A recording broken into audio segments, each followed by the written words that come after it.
কি করে বড় ভাই যে লিডার আমাকে কয়েকজন চাল করে জামা কর চাল করে জামা কর জামা খুলে আগে তো খাওয়ার কিন্তু শর্ট মানুষ দাওয়াত দিচ্ছে বেটা 1200 মানুষ হয়েছে জামা খুললে খাইতে ওই যে আগে পারে আজকে দিছিল সাদা শার্ট এদিনকে দিছিল হলো আকাশি কালার শার্ট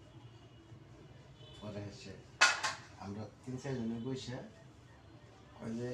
আরেক ঘন্টা পেছে ওদের ওই জায়গায় নিয়ে যাবি পরে এসে আমরা খাইছি খাওয়ার পরে এসে বুড়ানি নাই এটা নাই এটা নাই আইতে মানুষজন কেমন করা তুই তো হারে কে কতদিন চলতে হয় এইগুলো ছোট লোক বাস্তব হারার এই বেটার বাড়ি বাস্তব হারা মাসে টেহা দিয়ে খাওয়া মুসলমানি অনুষ্ঠান কয় 1200 লোক হয়ে যায় লোক আছে 1500 মনে করো কমিটি সেন্টারে খাবার গেলে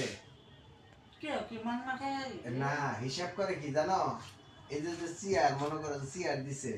ওখান তুমি খাবার মানে 1 বছরের বাচ্চা যদি চেয়ারে বসে মনে করো যে ওটা ফ্ল্যাট ওটা ফ্ল্যাট 1 বছরের বাচ্চা খাইলে 1000 টাকা না না এটা না হ্যাঁ এই যে আমি শুনছি আর তো মাথা নষ্ট তোমার এটা বেটারা কিনে দেয় যে আমার এতজন মানুষ কত কেজি মাংস লাগবো কত কেজি চাল লাগবো কত কেজি এসে বানান লাগবো বোরহানি বানান লাগবো এরকম হিসাব রূপা নে এই হিসাব অনুযায়ী মনে করো মানুষ 1000 কেজি যদি 800 আসে তাহলে 200 মানুষের খাবার বাঁচে আর যদি গরম গরম কয়টা বাড়িতে খাও না রে শোনা